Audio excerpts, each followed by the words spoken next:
Bismillahirrahmanirrahim. Assalamualaikum warahmatullahi wabarakatuh. Selamat malam kawan-kawan sehobi dan juga pelanggan-pelanggan Prabu Farm yang kita banggakan dimanapun Anda berada.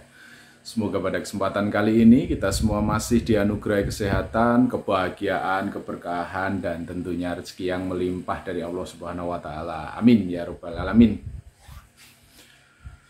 Pertama-tama saya ucapkan selamat menjalankan ibadah puasa bagi sahabat-sahabat sehobi, sedulur sehobi dimanapun Anda berada yang sedang menjalankan ibadah puasa. Semoga amal ibadah kita semua bisa diterima oleh Allah Subhanahu wa Ta'ala. Amin ya Rabbal 'Alamin.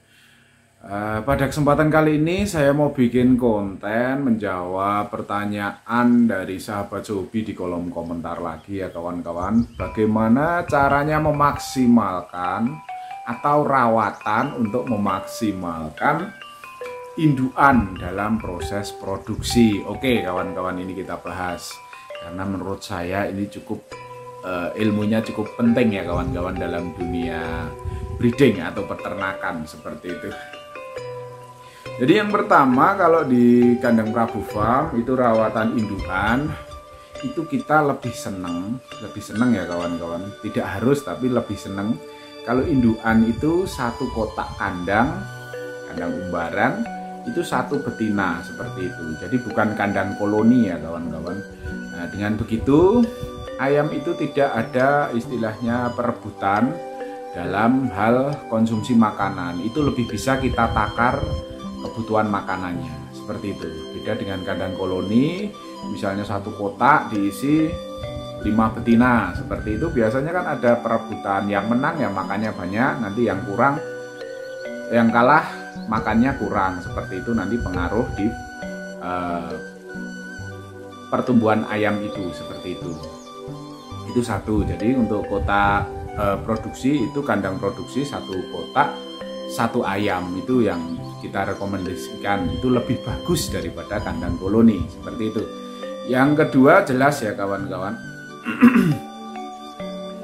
untuk rawatan itu tidak lepas dari asupan nutrisi atau gizi yang dimakan oleh indukan tersebut. Jadi kalau di kandang Prabu Farm itu karena ayam itu untuk produksi telur, itu makanannya tetap kita kasih sedikit sentrat petelur. Nah, jadi untuk sentrat petelur itu memang dirancang atau didesain untuk pertumbuhan ayam petelur. Jadi walaupun kita itu bisa ngoplos makanan, bisa nyampur makanan, tapi saya rasa kemampuan kita dan pengalaman kita tidak akan bisa mengalahkan kualitas dari oplosan pakan pabrik ya. Karena pabrik isinya kan orang lebih pinter ya, mungkin istilahnya engineer atau orang-orang yang berkompeten di bidangnya lah. Mungkin dulu insinyur ya, sekarang apa ya, teknik ya, orang teknik ya teknik pengelolaan makanan mungkin seperti itu ya. Nah, itu orang yang benar-benar kompeten di bidangnya, didukung dengan peralatan yang mungkin benar-benar bisa memaksimalkan campuran dari pakan ayam tersebut. Nah, itu kombinasinya paling kita tambahkan dengan jagung giling kawan-kawan, karena jagung giling itu dari kalsiumnya bagus untuk produksi telur. Di samping itu kita kasih mineral itu sudah ada kandungan kalsiumnya, jadi untuk mencetak kerabang telur atau cangkang telur itu lebih kuat seperti itu. Jadi ada cangkang telur yang istilahnya empuk, lembek seperti itu karena kurang kalsium ya kawan-kawan. Jadi kita tambahkan mineral juga. Terus untuk minumannya kita kasih sedikit suplemen ekstimulan. Jadi ekstimulan itu untuk memacu pertumbuhan telur pada indukan seperti itu. Terus untuk porsi makanannya kita takar juga harus pas kawan-kawan, harus pas bagaimana? Jadi porsi makanan ayam untuk breeding itu tidak boleh terlalu gemuk. Ayam yang terlalu gemuk, dalamnya terlalu banyak lemak, itu pasti akan menghambat proses bertelur. Tapi ayam terlalu kurus, kurang nutrisinya juga akan menghambat proses pembentukan telur dalam tubuhnya seperti itu. Jadi harus pas. Kalau kita takarannya ya kisaran 1,1 ons lah per harinya, itu segitu ya kawan-kawan untuk indukan petelur seperti itu. Terus untuk perawatan bertelur itu menurut saya kayaknya cuma itu aja lah. Kandang yang sendiri-sendiri itu menghindari perebutan pakan dan juga pertarungan. Yang kedua, porsi makanan yang cukup. Dan ketiga, ini cukup penting juga kawan-kawan. Jadi ketika ayam sudah produksi, apalagi kita sistem manual konvensional dengan telur yang ditetaskan oleh indukannya, dierami indukannya, itu ketika mengeram kita tetap kasih makan yang porsinya juga bagus kawan-kawan. Jadi jangan sampai ayam mengeram itu kurus, karena ayam mengeram itu nanti di akhir-akhir periode di minggu kedua ke atas sampai minggu ketiga itu kadang 3 hari atau 4 hari baru turun ayam yang bagus seperti itu. Jadi kasih nutrisi yang bagus, jangan sampai kurus seperti itu. Terus kalau di kandang Prabu Farm itu rekomendasinya kan ayam menetas itu masih diikutkan indukan paling tidak 2 minggu kawan-kawan. Tidak langsung kita ambil, tidak, tapi paling tidak 2 minggu, syukur-syukur bisa 3 minggu. 3 minggu diikutkan indukan. Kalau indukannya itu bagus, dalam artian momong anaknya itu bagus, itu diikutkan lebih mantap kualitas anaknya. Tapi kalau indukan yang kurang pinter momong, kadang ciri khasnya itu dicakar-cakar seperti itu. Kadang kita kasih makan malah justru anaknya lempar-lempar karena dicakar-cakar seperti itu, nyakar-nyakar makanan tapi anaknya kena seperti itu, termasuk indukan yang kurang bagus dalam momong. Itu lebih cepat diambil, kita kasih box listrik, itu lebih bagus karena untuk mengurangi intensitas kematian pada anak ayam seperti itu.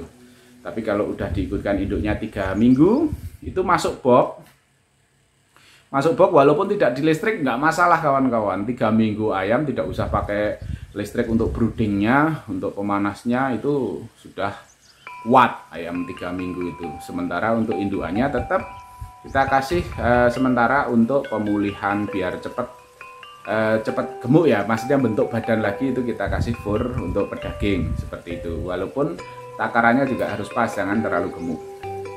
Nanti kalau biasanya habis dipisah itu paling lama 2 minggu sampai 3 minggu udah bertelur lagi kawan-kawan seperti itu. Jadi yang penting nutrisinya itu dicukupi. Yang kedua pola rawatannya seperti itu. Dengan anakan diikutkan induknya selama 3 minggu, itu di samping anakannya bagus, kedua kita memberikan jeda untuk produksi ayam. Kalau habis netes langsung diambil, indukan dimandikan, nanti selang 2 minggu lagi memang benar nelur, cuma organ reproduksinya itu terlalu dipacu kawan-kawan.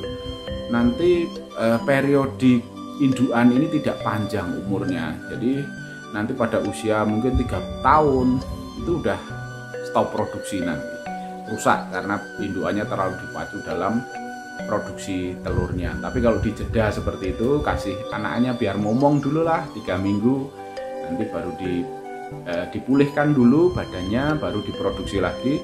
Insya Allah indukannya awet. Indukan di Prabu Farm itu ada yang umurannya sampai 7 tahun, 8 tahun itu masih aktif produksi. Yang Pokpan yang Bangkok Selatan lama lah, imporan lama itu masih ada di kandang Prabu Farm. Paling produksi yaitu maksimal cuma 5 butir seperti itu. Kadang 3 butir, kadang 5 butir ya, karena udah tua nggak apa-apa. Tapi anaknya semakin tua indukan itu semakin paten kawan-kawan. Mantap bener untuk materi regenerasi ambilan untuk indukan yang selanjutnya, atau anak laki-lakinya atau jantannya itu buat rawatan juga cepat jadi kawan-kawan seperti itu. Oke, kurang lebihnya begitu untuk rawatan indukan ala Prabu Farm. Semoga bermanfaat tips yang singkat ini, bisa memberikan tambahan ilmu dan juga wawasan bagi sahabat-sahabat hobi yang sedang menggeluti dunia breeding. Salah-salah kata saya mohon maaf. Akhirul kalam wabillahi taufiq wal hidayah. Wassalamualaikum warahmatullahi wabarakatuh. Salam sukses untuk kita semua.